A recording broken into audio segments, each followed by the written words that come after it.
Deuxième tasse actu ou la une des journaux à la une de l'Observateur. Scission à Benno Bokk Yakaar, Idrissa Seck quitte la coalition. Idrissa Seck sort du maquis, comme vous l'avez dit, scission à Benno Bokk Yakaar.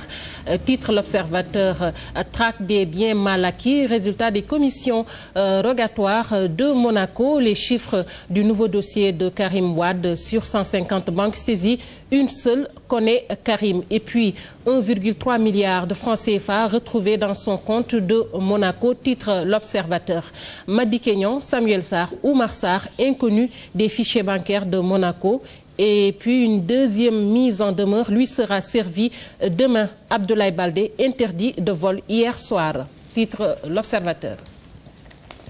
Et puis le quotidien, deux nouvelles procédures alourdissent le dossier du fils de l'ex-chef de l'État, Karim, vers le fond du trou. L'affaire Anossi vient s'ajouter à la traque des biens mal acquis. À la une du Soleil, le khalife du Mouride au chef de l'État, je cite, « Je prie pour vous et vous demande d'être au service des plus démunis ». Je prie pour vous et vous demande d'être au service des plus démunis. Des propos du khalife des Mourides au chef de l'État, Macky Sall. De nombreux Sénégalais sont retournés à la terre grâce à l'appel du khalife, titre le Soleil. Et puis, coopération bilatérale, la Mauritanie va fournir de l'électricité au Sénégal.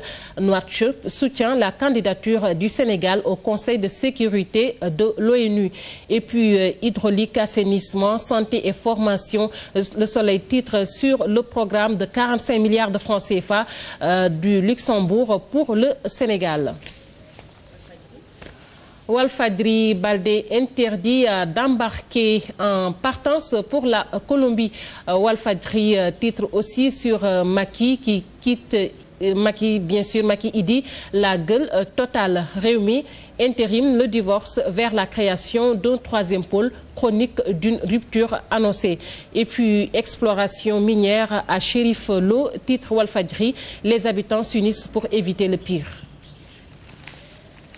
Le Populaire, de retour à Rebeuss après 7 heures d'audition, Karim s'enfonce dans le tunnel. Le Populaire qui titre aussi sur la fin du compagnonnage avec le président de la République, Idi, signe les papiers du divorce. Ce que Macky et les émissaires du khalife des Mourides se sont dit, huis clos de 2 heures, le président et le porte-parole du khalife.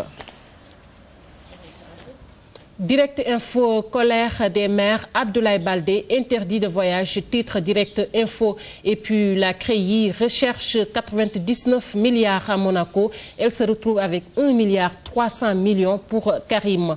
Drogue, relations sexuelles, entre autres, titre Direct Info. Et puis clash entre Macky et Idi, les vraies raisons de la séparation, titre Direct Info. Walf Grand Place, elle cherche à détruire un couple qui n'existe pas, titre Walf Grand Place, c'est Philippe Montéo, musicien. Et puis Idi et son Rewmi s'excluent, Benno Bokk Yakaar.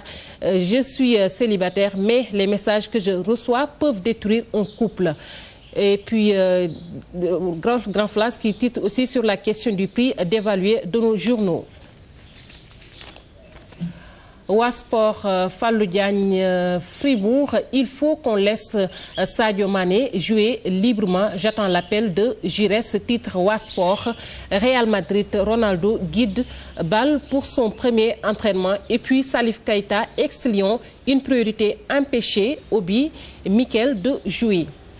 Et nous terminons avec tout le sport qui parle ici de Kouyaté, du bien dans l'axe revenu en force. Et puis Chermeng, pourquoi j'ai choisi Rennes, Sané préfère jouer avec lui. Voilà Fatih, c'est tout pour la une des journaux. Merci beaucoup Fatou Kiné pour la une des journaux. Fatou Kiné.